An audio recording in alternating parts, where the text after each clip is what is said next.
Everyone, I'm still in Cross Creek, Connecticut. I'm just gonna bang out a bunch of videos today. I might have already words. One take only.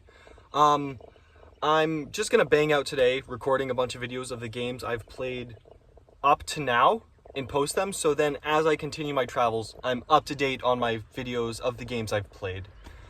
There's some I'm gonna leave out just because they're not really interesting. I either didn't play well or my opponent didn't play well and it wasn't really a high-level game. So I'm not going to show those unless it's like significant for the story of my journey. So actually that's not true because a lot of the games I played with the Masters were bad games on my end. But those are part of the journey, so I'm going to post those ones. This game I played on June 23rd. This was with Ethan Cushman in Milford, Connecticut at the Milford Chess Club. This was another great chess club as well. It's owned and ran by a Arslan Ofci, an international master from Turkmenistan. I got a game with him. I'm going to record that game later. He was the first master I ever played, international master, 2400, but this video's not about him. So Ethan Cushman, he's a 1900. He's another 1900. And this video this game takes place right after, the day after I played in the Taino Chess Club against that other 1900. So this is a real test of mettle to see whether I am strong enough to play at that high, right below 2000 level. Now granted, I had got to this chess club early, before the tournament that was happening later got played, and I saw that there was this guy, Ethan, there. I introduced myself. I gave the whole shtick, you know, I'm a drifter, I'm playing chess, I'm traveling, can I get a game, right? And he said, sure, but he has to prepare a class that's coming in about 20 minutes.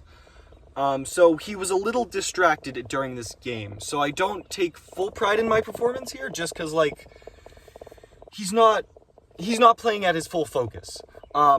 Later on during the game, around move 15, some of his students started coming in, so he had to, like,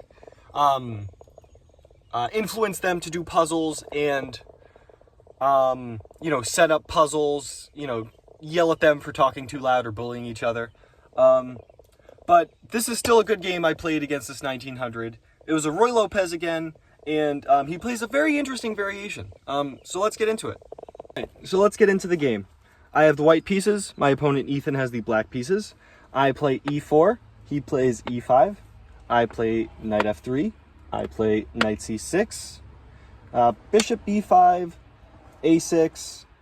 And I have another Roy Lopez, which I love. This is as I've said, this is my go-to. This is my favorite opening. This is what's pushed me to a higher level in chess, is playing this game, playing this opening. So a6 attacks the bishop. I go bishop a4. He goes knight f6. I castle. This is all normal stuff, so I'm just going to be speeding through the opening. Bishop e7. Rook e1. b5, attacking the bishop. The bishop drops back. Black finally castles. And white plays c3. And now here black has options. Black can play the classical move. Black can play the Marshall, which we saw in my game against Alec Guziak. But my opponent opts for a line that I've never seen before. He plays rook e8. And the move makes sense. You know, you get the rook on the open file. After the bishop moves, the rook opens up. It defends this pawn. So I figured, okay, if you're not going to open the position, I will. I strike at the center, continuing normal Roy Lopez ideas. He plays d6, you know, just making his center solid, just playing a very solid game so far. I play h3, stopping his bishop from going to the g4 square, pinning my knight to my queen. So I like h6. I've been trying to h3. I've been trying to implement h3 and h6 moves into my play more, to stop pins like that, because they cause me a lot of trouble. And here my opponent played a very interesting move, which apparently is a book move, and this is what he's learned to play and has played his whole life. Bishop f8.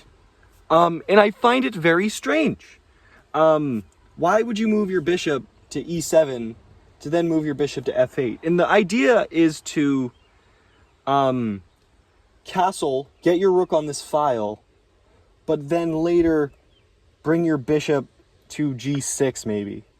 And it just seems very strange to me, but I mean, if it's a book move, it's a book move. So I continue developing. I play knight b to d2. He plays bishop d7, developing his white bishop.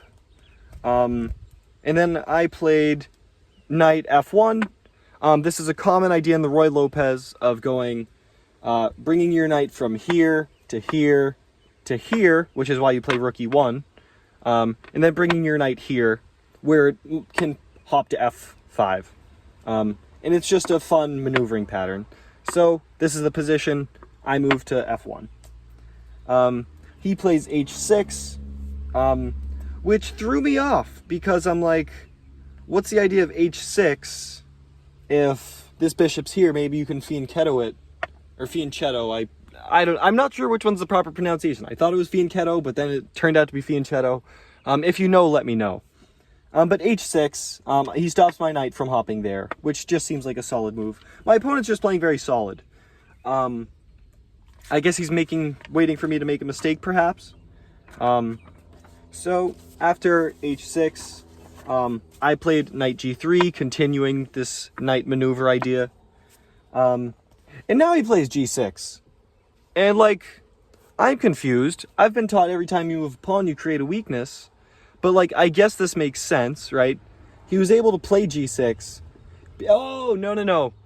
This is where it all makes sense now. Bishop f8 makes sense because it lets you play g6 after h6. Because in this position, the pawn is protecting the bishop. If the bishop were here and you play g6, the bishop could take this pawn. So by playing bishop f8, you can push g6 here. And that pawn is still solid. So kudos to my opponent. I play... What do I play? g6. I play d5, locking up the center. I figure that my play is over here, so locking up this side of the board would be beneficial to me. I think this was a mistake, because with playing d5, I do cuck my light squared bishop. So d5 I think is a bit inaccurate. He then plays knight a5, attacking my bishop. Standard idea, if you can get the bishop for the knight, he'd be better in the endgame, so solid ideas. I play bishop c2, saving my bishop. He plays c6, trying to open things up, which makes sense. Since I'm sort of overextended, he'd get a nice center. c6 is a good idea. After c6, I play bishop e3, developing my dark squared bishop who hasn't moved. And he plays knight to c4, putting his knight on a good square and attacking my bishop here. So I guess bishop e3 was kind of a dumb idea, because like, I don't want to give him this bishop. I like the scope of this bishop. So my bishop can't go here or here or here. So he makes me look dumb, and I play bishop back to c1. I should have seen this move. So I play... then after bishop c1, he plays c takes d, opening up the board a bit. I'm going to keep the material on this side. C takes d. And then I play b3, attacking his horse, asking him where he's going to go. He goes knight to b6, which is just a good square for the knight. It covers this pawn as well. I play e takes d5. And he plays... That can't be right. Hold on, I have b takes d5 in my notes. 1 second. Move 19. Where is his bishop? His bishop's on... Oh, that's what it is. His bishop's not on d7. His bishop's on b7. Sorry about that. If I knew how to edit better, I would edit this out and do all that, but I don't want to. So it has nothing to do with my editing skills. It has more to do with I'm not wanting to. So he plays b takes, and you know, like shogi, a bishop in the center is strong, because it can see the most diagonals. I play knight h4, using a nice tactic. Wait, is this where I play knight? No, that's knight h5. I play knight h4. Now I'm starting to remember how this game actually went. Is my foot in the shot? Yeah, whatever. Enjoy the free foot picks. Knight h4, and I'm starting to bring my knights over to the king side. He plays king h7, adding extra defenders to his pawns. But what king h7 does, which I'm not sure he realized, is that it pins this bishop now. Pins this pawn because the bishop. So, after king h7, I can now play knight h5. And the idea is, because this pawn is pinned, the pawn can't take, and if the knight takes, my queen takes, and the pawn still can't take back because of the pin. This is the move my opponent said he didn't see, and this is when I really start to like my position. Granted, at this point, his students are in the class, he's dealing with them, trying to keep them on task, so my opponent is distracted. Albeit, he is a 1900 and he did take time on his moves here. So, do with that information what you will. I'm proud of this game. Knight h5. He plays bishop e7, defending this knight a second time. Fuck that knight, right? Bishop e7. I play knight takes f6. He plays bishop f6. And the point of playing knight takes is to open this square so I can bring my queen in, with ideas of sacking my knight here, and then after pawn takes, like for example, queen to h5, bishop takes h4. Oh, I missed bishop takes a4, but say like black plays nothing, right? Say black plays here. I can sack my knight here. He takes. And then I have ideas of like queen takes their check. And then like that's the only move. And then is there a checkmate? There.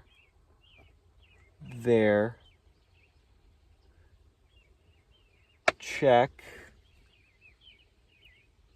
Is that too early to play that check? I think so. So say I play that check. There. Ah, and then there's that checkmate. And something like this happened. I can't remember specifically what. Remembering this position is gonna be a bitch. I'm gonna cut the video here. And get back to that position. Alright, so this is the position. I play knight takes f6. He plays bishop takes. And then I play queen here. After queen h... Oh, I'm lost again. Queen h5. He plays bishop takes h4. Which I missed. And I thought that I was just worse at this point. But I play... I'm still not lost because I have an initiative. I play queen h6 check. Because the sniper bishop protects my queen. And now it's do or die, right? Because I'm down a piece, right? He has 1, 2, 3 minor pieces. I only have 2 minor pieces. So it's make or break now. The thing about losing a piece is if you win the game, you could call it a sacrifice. So I sacrificed my knight there. I knew that. Queen takes h6 check. King g8 is the only legal move.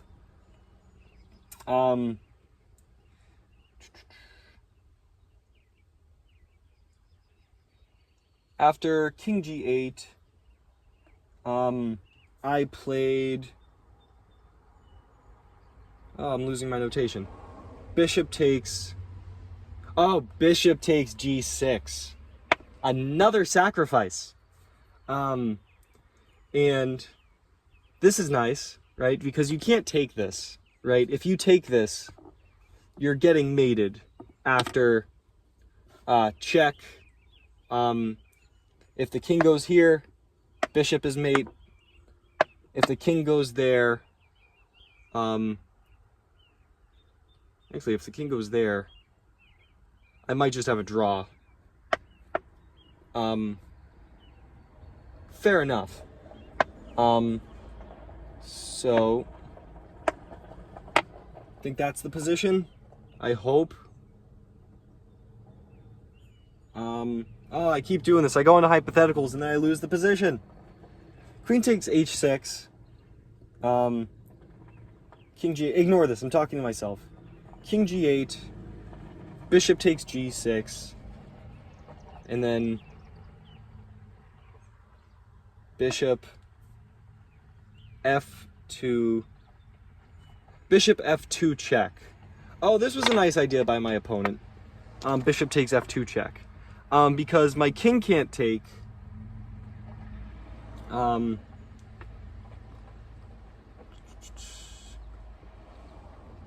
check. Hold on. Yeah, because if I take, he has queen there. And then he gets a check, and then he could take my bishop after safely, because the queen is there to defend. So that was a nice idea by my opponent. But I just play king h1. This queen is there. Sorry, that's a pattern. I realize that at the end of my analysis as I get a bit drained and lose the plot of the games. That'll improve in time, so do cut me some slack. King h1. Bishop takes e1. He takes this rook, but like, this rook doesn't matter. Because I have bishop. Oh, I still have a bishop somewhere. Or do I? Bishop g5? G5. Apparently I still have a light squared bishop.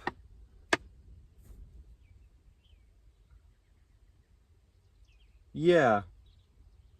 Hold on, I'm cutting this again and doing this better. I'm ready. So I played the move 25, bishop takes g6, and you can't take the bishop because of the checkmate. Black plays bishop takes f2 check with the bright idea of if I take queen f6 check, lets him take this bishop. So I play king h1 check, avoiding all of that, and he takes the rook. Fuck, I have two light squared bishops. This guy is here. I'm declaring that. Yeah, because I played bishop c1. This guy is here. That is a fact. Okay. This is frustrating. Whatever. We live and learn. King h1, b takes e1. Bishop g5.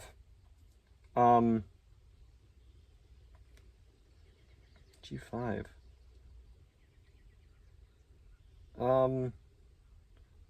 Okay, g5. He plays f6.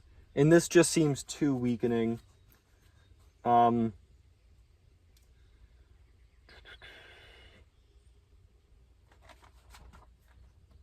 And now I play queen h7 check. Actually, fuck you. Find the mate in 2. If you can. There's a mate in 2. Yeah. Queen h7. The only legal move is here. And if you couldn't find the mate in 2, find the mate in 1. The mate in 1 is bishop h6. Checkmate. And now I'll turn the camera around. This was a very... tripod troubles. Whatever. Doesn't matter. This was another validating game. This was the, second or third day of my journey. So beating two 1900s in consecutive days was a very validating thing. Granted, I then played Ethan again in tournament and I lost terribly. I played terribly in those tournament games. I don't know what it is. I think once the event is rated, I just play worse. I don't know, it's some psychological thing I have to get over. But it was still a good game. If you're interested in those games, on my Instagram, _Patrick, I have my travel log where I log all of my games. I post the score sheets with some analysis, but I've stopped doing those analyses since I'm doing these videos. Therefore, I think that's all. After this, here's a, what's the word? A cliffhanger for the next video. Ethan's boss, who owned the chess club, was a Arslan Ofsky, an international master, 2400. After the quads tournament, I then met him, and I asked him if I could play with him, to which he responded yes, and I got my first game with a master, and that will be my next video. Thank you for watching. Here. Enjoy the day.